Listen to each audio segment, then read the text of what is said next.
அன்பு நேயர்களே, உலக பரப்பில் என்று சீனாவின் ஒரு சாதனை கடந்த சில தினங்களாக உலக பரப்பில் இலங்கைக்கு வந்த மாதிரி தெரியல.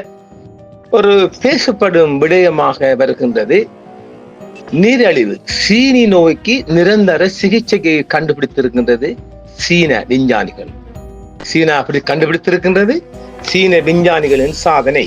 இன்று உலக மக்களை ஆட்டி படைத்து வரும் ஒரு கொடிய நோய் என்றால் அது சர்க்கரை, டயபெட்டிஸ், சுகர்னு சொல்லுவோமா, சீனி நோய் என்றால் எல்லாம் பழக்கப்பட்டு அத சீனி நோய் என்று சொல்ல மரபணு வாழ்க்கை முறை மாற்றங்கள் என பல்வேறு காரணங்களால் ஏற்படும் இந்த நோய் இன்று லட்சக்கணக்கான இல்லை கோடிக்கணக்கானோரை பாதித்துள்ளது.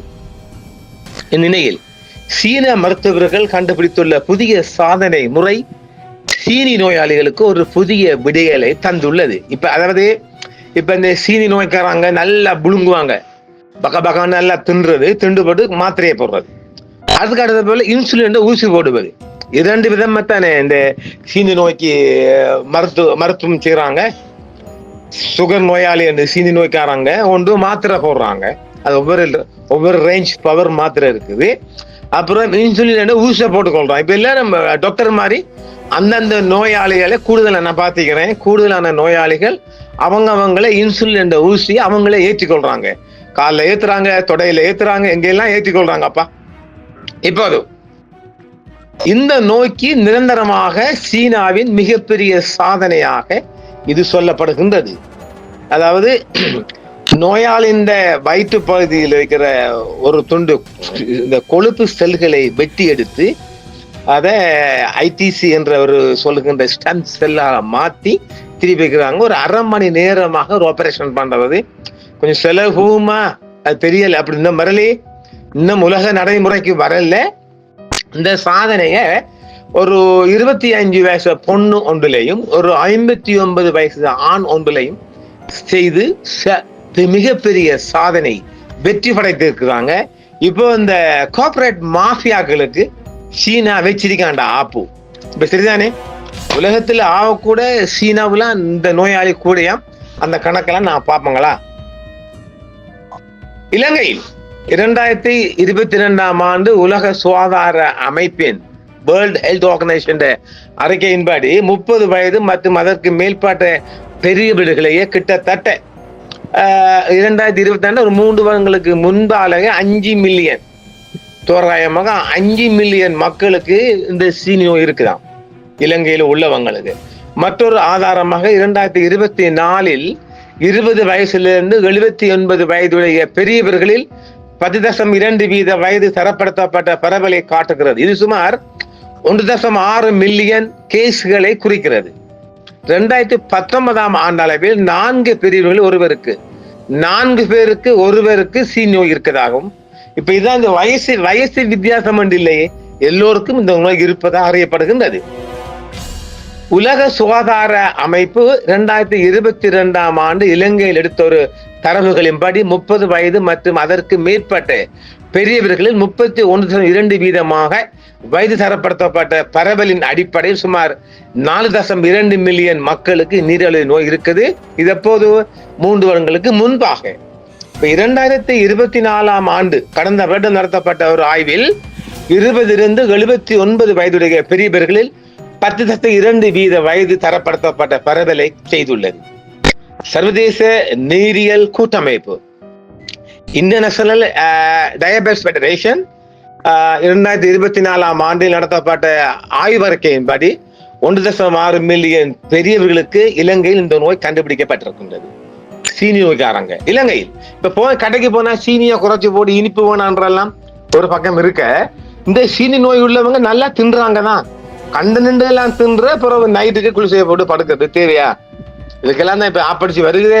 இனி அவங்க கண்ட மாதிரி புழுங்கிக்கலாம். இலங்கையில் பெரியவர்கள் கிட்டத்தட்ட 23% பேருக்கு நீரிழிவு நோய் இருப்பதாக கண்டறியப்பட்டுள்ளது. இது BMJ திறந்த நீரிழிவு ஆராய்ச்சி மற்றும் பராமரிப்பு ரீதியாக எடுக்கப்பட்ட ஆய்வாக பார்க்கப்படுகின்றது. மேலும் கண்டறியப்படாத நீரிழிவு நோயாளிகளில் கணிசமான பகுதியினர் கண்டறியப்படாதவர்கள்.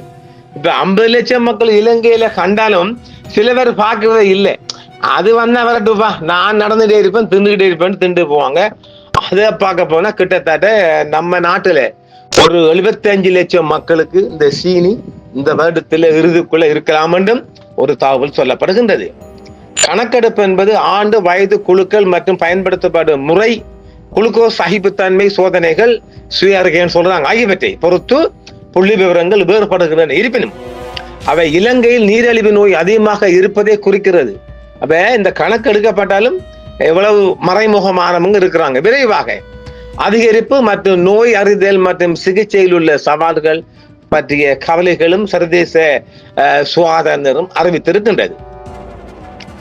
2023 ஆண்டு வெளியிடப்பட்ட இந்திய மருத்துவ ஆராய்ச்சி கவுன்சில் ICMR ஆய்வின்படி இந்தியாவில் நீரிழிவு நோயின் பாதிப்பு கிட்டத்தட்ட 20 கோடி மக்களுக்கு இருக்காம். எப்பா 20 கோடி மக்கள், அங்க மக்கள் கூடத்தானே.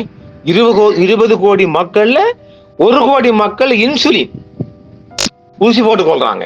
இப்ப 19 கோடி மக்கள் மாத்திரை போட்டுக் கொள்றாங்க. அப்ப இந்த மாத்திரையெல்லாம் கண்டுபிடிக்கணும் இல்லை, அவனுக்கு தானே வாசி. இதை நாமல் பார்மசி மாஃபியான்னு சொல்லலாம். உழைப்பு அவனுக்கு தானே, உழைப்பு அவனுக்கு தான். ஆக உலக அளவில இன்றைக்கு மிகப்பெரிய ஒரு நோயாக பார்க்கப்படுது. உலக அளவில் 800 மில்லியனுக்கும் அதிகமான பெரியவர்கள் உலகம் முழுவதுமா, இலங்கை, இந்தியா எல்லாம் சேர்த்து 800 மில்லியனுக்கும் அதிகமான பெரியவர்கள் நீரிழிவு நோயால் பாதிக்கப்பட்டுள்ளனர். லான்செட் இண்டிகேட்டிங் என்ற ஒரு அறிக்கையில் சமீபத்தில் நடத்தப்பட்ட ஒரு ஆய்வின்படி 1990 மற்றும் 2022 இடையில் நீரிழிவு நோயால் பாதிக்கப்பட்ட பெரியவர்களின் எண்ணிக்கை இரட்டிப்பாகியுள்ளது. தி இன்டர்நேஷனல் டயபெட்டிஸ் ஃபெடரேஷன், சர்வதேச நீரியல் கூட்டமைப்பு IDF, இந்த இஸ்ரேல் டிஃபென்ஸ் போர்ஸ் இல்ல, நம்ம IDF அதுக்குள்ள வந்துடுறாங்க. தி இன்டர்நேஷனல் டயபெட்டிஸ் ஃபெடரேஷன், சர்வதேச நீரிழிவு கூட்டமைப்பு 2024 ஆண்டின் பிற்பகுதியில் இருந்து 589 மில்லியன் பெரியவர்கள் 20 வயது முதல் 79 வயதுடையவர்கள் நீரிழிவு நோயால் பாதிக்கப்பட்டுள்ளதாக மதிப்பிடப்பட்டுள்ளது. மேலும் 2050 ஆண்டு, இன்னும் ஒரு 25 ஆண்டுக்குள்ள கிட்டத்தட்ட 855 மில்லியனை எட்டும் என்று எதிர்பார்க்கப்படுகின்றது. இந்த சீனாவின் இந்த புதிய கண்டுபிடிப்பு அதை ஃபுல்லா இல்லாம போகுது. இனி உங்களுக்கு எல்லாம் ஆப்பு தான். யாருக்கு ஆப்பு? இந்த பார்மசி குளிச மாஃபியாக்கள் இல்லாட்டி மாத்திரை மாஃபியாக்களுக்கு ஒரு ஆப்பு வர போகுது.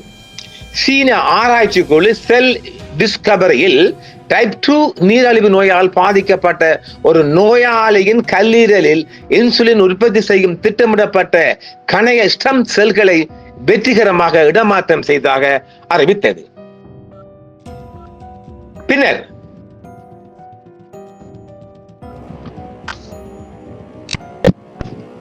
சீன ஆராய்ச்சி குழு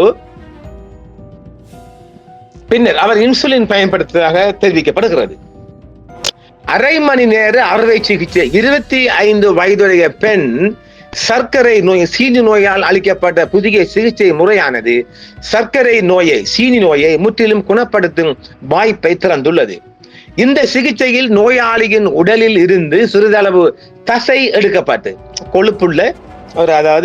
கொழுப்புள்ள செல்களை சிறிதளவு தசை எடுக்கப்பட்டு சில ரசாயன மாற்றங்களுக்கு உட்படுத்தப்பட்டு மீண்டும் உடலுக்குள் செலுத்தப்படுகிறது.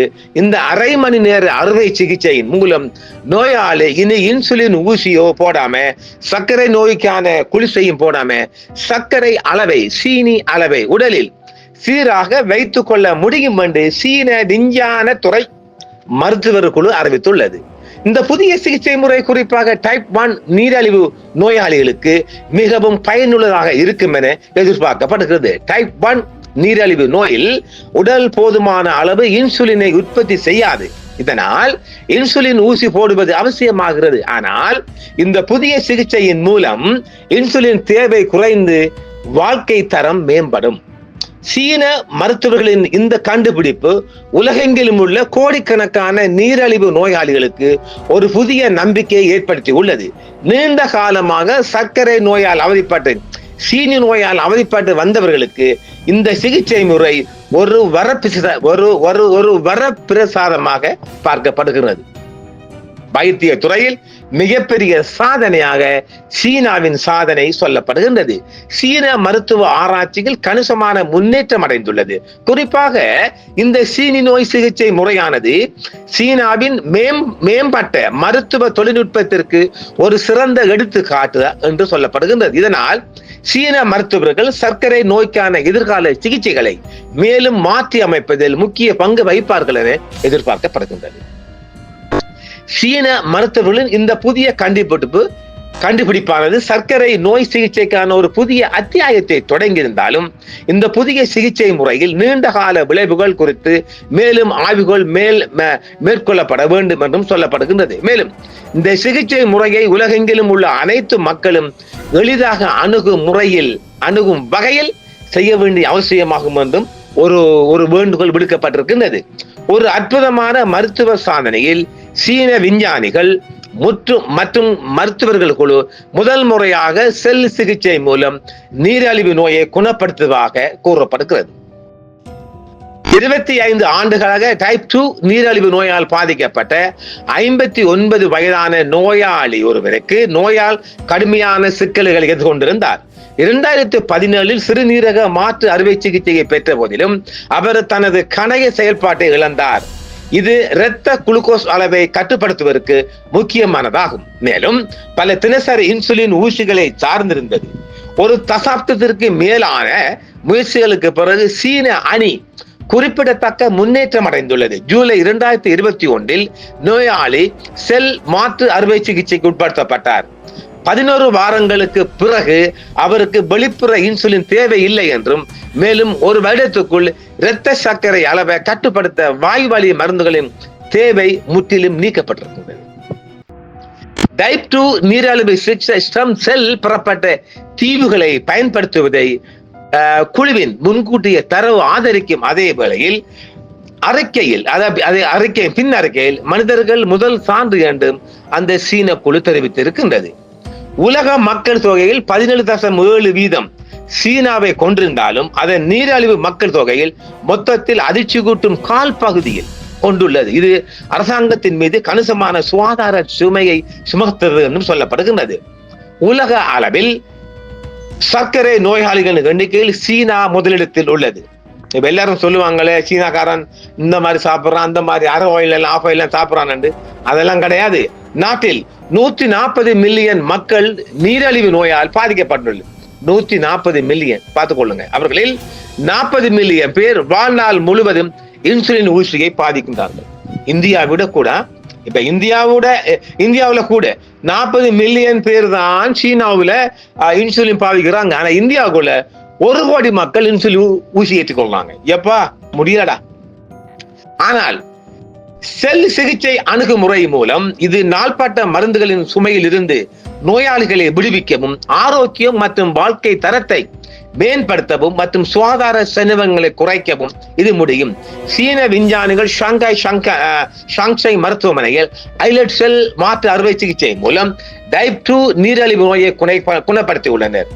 ஜூலை 2021 இரத்தத்தில் இருந்து ஐலட் செல் மாற்றம் செய்து 59 வயதுடைய ஒருவருக்கு T2D முடிவுக்கு வந்தது. செல் டிஸ்கவரியில் வெளியிடப்பட்டது. வாய்வழி மருந்துகளை நம்பியிருப்பது ஒரு வருடத்துக்கு மேலாக நிறுத்தப்பட்டது. குளுகோகன் சோமடோஸ்டியாடின் மற்றும் லாங்கர் ஹேண்ட்ஸ் தீவுகளில் உள்ள 8 செல்கள் உள்ளிட்ட ஐலட் செல்கள் இன்சுலின் உற்பத்தி மற்றும் குளுக்கோஸ் உறிஞ்சுதலுக்கு முக்கியமானவை. நீரிழிவு நோய்க்கு சீனா வெற்றிகரமாக ஒரு நிரந்தர சிகிச்சையை உருவாக்கி இருப்பது உலக மாத்திரை மாபியாக்களுக்கு ஒரு ஆப்புன்னு தான் சொல்லலாம். இதை உலக சுகாதார நிறுவனம் அங்கீகரிக்காத வரைக்கும் உலகத்தில் எந்த நாட்டுக்கும் இது வெளியாக்க முடியாது. உலகத்தில் முதலாக சீனா தான் வெற்றிகரமான இந்த ஒரு ஆபரேஷனை முடித்திருக்கின்றது. செல் சிகிச்சை மூலம் ஒரு நோயாளிக்கு டைப் 2 நீரிழிவு நோயை வெற்றிகரமாக அகற்றிய சீனாவில் உள்ள விஞ்ஞானிகள் குழுவிற்கு ஒரு தசாப்த கால ஆராய்ச்சி ஒரு வரலாற்று திருப்பு முறையை அளித்துள்ளது. 59 வயதான நோயாளி கடந்த 25 ஆண்டுகளாக நீரிழிவு நோயால் பாதிக்கப்பட்டிருந்தார். இந்த ஆய்வின் கண்டுபிடிப்புகள் செல் டிஸ்கவரியில் வெளியிடப்பட்டுள்ளன. மேலும் நீரிழிவு நோயை குணப்படுத்த ஸ்டெம் செல் பெறப்பட்ட தீவு மாற்று அறுவை சிகிச்சையின் உலகின் முதல் வெற்றிகரமான பயன்பாடு என்று அழகாக சொல்லுகிறது. ஆராய்ச்சியாளர்கள் ஷாங்ஷங் மருத்துவமனையை சேர்ந்தவர்கள். அவர் மிகப்பெரிய ஒரு வெற்றிகரமான ஆராய்ச்சியை கண்டுபிடித்து வெற்றிகரமாக உலகத்துக்கு அறிவித்திருக்கின்றது. மிக விரைவில் அதற்கான ஒரு உலகம் முழுவதும் அது பாவனைக்கு வரும். அந்த பாவனை எந்த அளவுக்கு சாத்தியப்படும் என்பதை நாம் பார்ட் 2 சந்திப்போம். அது மட்டுமின்றி உலக சுகாதார நிறுவனம் இதை அனுமதிக்க வேண்டும் இல்லையா? உலக சுகாதார நிறுவனம் அனுமதிக்காத வரைக்கும் அது உலகத்தில் எங்க மூலைக்கும் பாதிக்க முடியாது. உலக சுகாதார நிறுவனம் எந்த அளவுக்கு இதை சாத்தியமாக செயல்படுத்த போகின்றது, எப்படியான ஆராய்ச்சி மூலம் செயல்படுத்த போகுது என்பதை நாம் பார்ட் 2 பார்ப்போம். நன்றி நேயர்களே. என்றும் உங்களுடன் சன்ரைஸ் இந்தியா டிவி சப்ஸ்கிரைப் பண்ணுங்கள், பெல் பட்டனையும் கிளிக் செய்யுங்கள். உங்கள் ஆதரவே எங்கள் சேவை. ஆதரவு தாருங்கள், அரவணைப்போம். மறக்காம சர்ப்ரைஸ் பண்ணுங்க. தேங்க்யூ.